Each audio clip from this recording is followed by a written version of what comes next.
Hamdan wa syukran lillah, asyhadu an la ilaha illallah wahdahu la syarikalah, wa asyhadu anna Muhammadan abduhu wa rasuluh, amma ba'du. Sahabat hikmat yang dimuliakan oleh Allah Subhanahu wa taala. Di kesempatan saat ini kita akan mengkaji atau mengambil hikmah dari sebuah kisah terkait dengan seorang yang ahli maksiat. Hidupnya sudah penuh dengan kemaksiatan, tetapi dalam hati kecilnya masih ada keinginan untuk bertobat kepada Allah Subhanahu wa taala. Dikisahkan ada seorang laki-laki yang datang kepada Ibrahim bin Adham. Lalu dia berkata, "Ya Aba Ishaq, wahai Abu Ishaq." Yang dimaksud adalah Ibrahim bin Adham. Sesungguhnya aku terlalu banyak melakukan kedurhakaan kepada Allah Subhanahu wa taala. Maka berikanlah aku nasihat yang bisa memalingkan hatiku dari keinginan untuk melakukan perbuatan maksiat. Sahabat hikmat yang dimuliakan oleh Allah Subhanahu wa taala, lalu Ibrahim bin Adham menyampaikan sesuatu kepada pemuda tersebut. In qabil ta khamsa fisolin, jika engkau mampu mengambil 5 perkara ini dan engkau mampu untuk melakukannya, maka engkau bebas melakukan maksiat apa yang kau inginkan. Tidak akan disiksa oleh Allah, tidak akan ada dosa di sisi Allah, asal 5 syarat tersebut bisa kau penuhi. Lalu dengan segera pemuda itu meminta kepada Ibrahim bin Adham untuk menyampaikan kelima hal tersebut. Hati ya Aba Ishaq, coba sampaikan kepadaku wahai Ibrahim bin Adham, wahai Aba Ishaq. Lalu Ibrahim bin Adham menjawab, Amal awalu fa idza aradta an ta'siyallaha azza wa jalla fala ta'khur rizqahu. Yang pertama, jika engkau berkeinginan untuk melakukan perbuatan maksiat, kau berkeinginan untuk melakukan kedurhakaan, maka janganlah sedikit pun kau memakan rezeki dari Allah. Lalu pemuda itu pun menjawab dengan penuh keheranan, Famin aina aqulu wa kullu ma fil ardi min rizqihi. Jika demikian, dari mana aku bisa makan? Sementara setiap yang ada di bumi ini semuanya merupakan rezeki dari Allah Subhanahu wa taala. Lalu Ibrahim bin Adham pun membalas apa yang disampaikan oleh pemuda tersebut. Ya hada, wahai engkau, apa yusinu antakula rizqahu wa tasyahu? Apakah merasa pantas engkau memakan rezeki Allah sementara engkau melakukan maksiat atau durhaka kepadanya? Lalu pemuda itu pun menjawab, la, tentu tidak. Nah, hati taniyah. Kemudian sampaikanlah yang kedua wahai Ibrahim bin Adham, karena tentunya yang pertama sulit untuk mewujudkannya.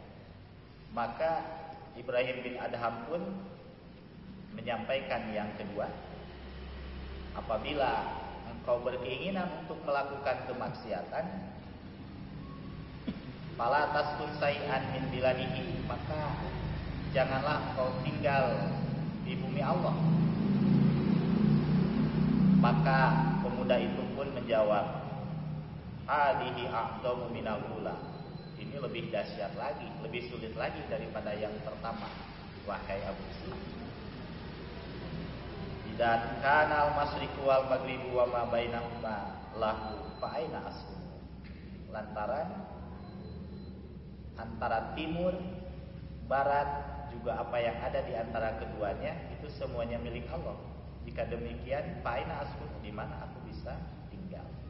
Maka Ibrahim pun menimbalinya, apa yusinu antakula rizqahu wa taskunu biladahu wa tasyahu? Apakah kau merasa pantas kau makan rezeki dari Allah, tinggal di bumi Allah, sementara engkau masih melakukan maksiat kedurhakaan kepadanya? Qala, maka pemuda itu pun menjawab, la, tentunya tidak pantas. Maka Ibrahim bin Adham pun menyampaikan yang ketiga. Kata Ibrahim bin Adham, jika engkau masih ada keinginan untuk melakukan perbuatan maksiat, ada keinginan untuk melakukan kedurhakaan kepada Allah, sementara engkau masih memakan dari rezeki Allah, masih tinggal di bumi Allah, maka carilah satu tempat di mana Allah tidak bisa melihat engkau, maka lakukanlah maksiat sesukamu di sana. Maka pemuda itu pun menjawab, ya Ibrahim, kaifa hada, wahai Ibrahim, bagaimana ini? Ini lebih sulit lagi, karena semuanya bagi Allah tidak ada yang tersembunyi. Allah mengetahui perkara-perkara yang zahir, perkara-perkara yang nampak, ataupun perkara-perkara yang tersembunyi. Maka Ibrahim pun menimbalinya, apakah kau pantas makan dari rezekinya, tinggal di buminya, sementara engkau melakukan kemaksiatan kepadanya dan engkau yakin bahwa Allah melihat? Maka pemuda itu pun menjawablah, tentunya tidak pantas. Lalu Ibrahim bin Adham pun menyampaikan yang keempat, idza ja'akal malakul maut, apabila datang malaikat maut kepadamu untuk mencabut ruhmu, maka katakanlah kepada malaikat maut tersebut, akhirni hatta atuba taubatan nasuha wa a'malu lillahi amalan sholihan. Wahai malaikat maut, tangguhkanlah kematianku karena aku ingin bertobat dengan tobat yang sebenar-benarnya dan aku ingin beramal soleh. Lalu pemuda itu pun menjawab, la yaqbalu minni, wahai Ibrahim bin Adham, tentunya malaikat tidak akan mengabulkan permintaan aku tersebut. Maka kata Ibrahim bin Adham, jika engkau tidak mampu untuk menghalangi atau mencegah kematian, supaya engkau bisa tobat terlebih dahulu, dan engkau meyakini bahwa ketika kematian itu datang kepadamu, engkau tidak bisa mengakhirkannya atau menangguhkannya, fakaifa tarju wajhal khalas, maka bagaimana engkau akan berharap keselamatan dari perbuatan-perbuatan durhakamu? Maka pemuda itu pun terdiam, hatinya gemetar, dadanya bergemuruh, tidak bisa berkata apa-apa. Yang dia bisa katakan hanya meminta kepada Ibrahim bin Adham untuk menyampaikan yang kelima. Maka kata pemuda tersebut, hadil khamisah, sampaikanlah yang kelima wahai Ibrahim bin Adham. Maka Ibrahim bin Adham pun menyampaikan yang kelima, ada malaikat Zabaniyah pada hari kiamat untuk menyeretmu ke api neraka, maka janganlah kau pergi mengikutinya.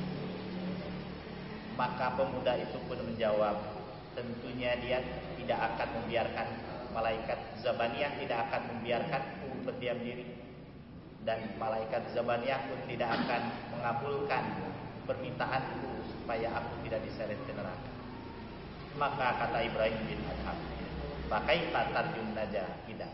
Maka jika demikian, bagaimana engkau berharap keselamatan pada hari ini?